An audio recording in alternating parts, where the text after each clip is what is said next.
बिस्मिल्लाहिर्रहमानिर्रहीम। आज की वीडियो में हम ये जानेंगे कि सलातुल लैल और तहज्जुद में क्या फ़र्क है। क्या तहज्जुद के लिए नमाज इशा के बाद सोना शर्त है?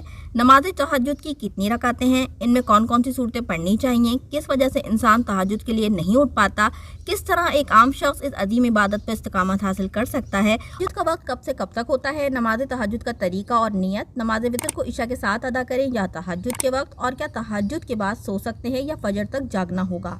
नबी करीम सल्लल्लाहु अलैहि वसल्लम का फरमान आलीशान है कि जन्नत में एक बाला खाना है कि बाहर का अंदर से दिखाई देता है और अंदर का बाहर से। हज़रत अबू मालिक अशअरी ने अर्ज़ की कि या रसूलल्लाह, वो किसके लिए है? प्यारे आका ने इरशाद फरमाया, उसके लिए जो अच्छी बात कहे और खाना खिलाए और रात को क़ियाम करे जब लोग सो रहे हों। सही मुस्लिम में मरफूअन है, फ़र्ज़ों के बाद अफजल नमाज रात की नमाज है। रात में बाद नमाज ईशा जो नवाफिल पढ़े जाएं उन्हें सलातुल लैल कहते हैं, और ईशा की नमाज के बाद ख्वाह एक ही झोंका नींद लेकर उठें और उसके बाद जो नफिल पढ़ेंगे वो तहज्जुद कहलाते हैं। सोने से पहले जो पढ़े वो तहज्जुद नहीं है।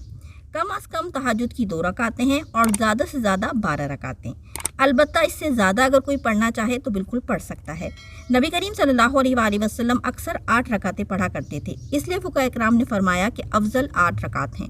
इस नमाज में कौन कौन सी सूरतें पढ़नी चाहिए, तो इसके लिए कोई ख़ास सूरतें मखसूस नहीं हैं, बल्कि कुरान से जितना याद हो और बआसानी पढ़ सके वो सूरतें पढ़ें। वरना ये भी हो सकता है कि हर रकात में सूरह फातिहा के बाद 3-3 बार सूरह इखलास पढ़ लें कि इस तरह हर रकात में कुरान ख़त्म करने का सवाब मिलेगा, और ऐसा करना बेहतर है। अब हम ये जानेंगे कि किस वजह से इंसान तहज्जुद के लिए नहीं उठ पाता। हज़रत सैयदना हसन रज़ियल्लाहु ताला अन्हु ने फरमाया कि जब आदमी से कोई गुनाह सरज़द हो जाता है तो वो शब बेदारी से महरूम रह जाता है। हज़रत सुफियान सौरी फरमाते हैं कि एक बार मैं सिर्फ एक गुनाह के सबब 5 माह तक तहज्जुद से महरूम रहा। लोगों ने पूछा वो क्या गुनाह था? आपने इरशाद फरमाया कि मैंने एक शख्स को रोते देखकर बदगुमानी करते हुए दिल में कहा कि ये रियाकार है। तो मालूम हुआ कि इर्तिकाब गुनाह इबादत से महरूमी का असल सबब है। अगर गुनाह के बावजूद कुछ ना कुछ इबादत कर भी ले तो इबादत की रूहानियत व लज़्ज़त से महरूम रहता है। जैसा कि आज हम सबका हाल है कि दौरान नमाज ही दुनिया के तमाम ख्यालात हमारे जहन में आना शुरू हो जाते हैं। भूल जाते हैं कि कौन सी रकात पढ़ रहे थे, पहला सजदा किया है या 2 सजदे कर लिए। हमारी गफलत का असल सबब गुनाहों की कसरत और दिल का दुनिया की जानिब माइल होना है, जबकि मुसलमान को हर नमाज ऐसी पढ़नी चाहिए गोया कि ये उसकी ज़िंदगी की आखिरी नमाज है। अलबत्ता हर नेक मुसलमान का दिल चाहता है कि वो बेहतर अंदाज में इबादत करे, और यही नहीं बल्कि दौलत तहज्जुद भी उसके नसीब में आए। लेकिन एक आम मुसलमान ऐसा क्या करे कि उसे तहज्जुद की नमाज पर इस्तिकामत हासिल हो जाए? तो इसके हुसूल के लिए 4 ज़ाहिरी और 4 बातिनी खुसूसियात को अपनाना होगा। ज़ाहिरी खुसूसियात में सबसे पहली है कम खाना, कि ज्यादा खाना दिल की गफलत और नींद का बाइस बनता है। इस तरह शब में उठना नफ्स पर गिरा गुजरता है। दूसरा है दिन के वक्त इतनी सख्त मुशक्कत का काम ना करें कि आसाब में कमजोरी पैदा हो जाए और जहन और जिस्म शदीद थकान महसूस करें, और जब सोएं तो तबीयत उठने, वुजू और नमाज की जानिब माइल ना हो। तीसरा है दिन में कैलूला तर्क ना करें कि यह सुन्नत क़ियाम शब के लिए मुआविन साबित होती है, चूँकि दोपहर के वक्त थोड़ा आराम इंसान की थकान दूर करके उसे दोबारा चाको चौबंद कर देता है, जिससे रात के क़ियाम में मदद मिलती है। चौथा है इर्तिकाब गुनाह से इज्तिनाब, के गुनाह से दिल में कसावत यानी सख्ती पैदा होती है, जो बंदे और असबाब रहमत के दरमियान हाइल हो जाती है। अब हम बात करेंगे कि 4 बातनी खुसूसियात कौन सी हैं जिनकी वजह से इंसान तहज्जुद पर इस्तिकामत हासिल कर सकता है। तो इनमें सबसे पहली है कल्ब को कीना मुस्लिम से पाक और फजूल दुनियावी फिक्रात से साफ रखें, वरना क़याम शब नसीब भी हुआ तो बहालत नमाज यही ख्यालात दिल में आएंगे। दूसरा है दिल में खौफ इलाही होने के साथ साथ दुनियावी आरज़ुओं की कमी भी हो। तीसरा आयात कुरानी, अहादीस मुबारका और असलाफ के अक़वाल से क़याम शब की फजीलतें जानें ताकि रग़बत मुस्तहकम हो जाए। चौथा हुब्बे इलाही यानी अल्लाह की मोहब्बत। अल्लाह की हकीकी मोहब्बत इंसान को नरम बिस्तर और गहरी नींद छोड़ने पे मजबूर कर देती है।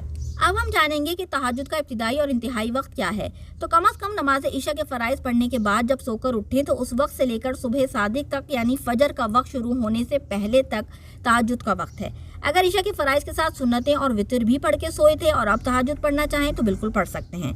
नबी करीम सल्लल्लाहु अलैहि वसल्लम ने इरशाद फरमाया कि हर वो शख्स जो रात को इबादत का आदी हो और उसको नींद आ जाए तो उसके नामा अमाल में रात की इबादत का सवाब लिख दिया जाता है और नींद को उस पर बख्श दिया जाता है। सही मुस्लिम में है कि रात में एक ऐसी सात है कि मुसलमान मर्द इस सात में अल्लाह ताला से दुनिया और आखिरत की जो भलाई मांगेगा वो उसे अता करेगा, और ये हर रात में है। यूं ही सरकार अलैहिस्सलाम का इरशाद गिरामी है कि आधी रात में बंदे का 2 रकात नमाज पढ़ना दुनिया और उसकी तमाम अशिया से बेहतर है। अगर मेरी उम्मत पर दुश्वार ना होता तो मैं ये 2 रकातें उन पर फ़र्ज कर देता। راتوں میں قیام کرنے والے بلا حساب و کتاب جنت میں داخل ہوں گے۔ آقا علیہ السلام نے ارشاد فرمایا کہ قیامت کے دن لوگ ایک میدان میں جمع کیے جائیں گے اور اس وقت منادی پکارے گا، کہاں ہیں وہ جن کی کروٹیں خواب گاہوں سے جدا ہوتی تھیں؟ وہ لوگ کھڑے ہوں گے اور تھوڑے ہوں گے، یہ جنت میں بغیر حساب داخل ہوں گے، پھر اور لوگوں کے لیے حساب کا حکم ہوگا۔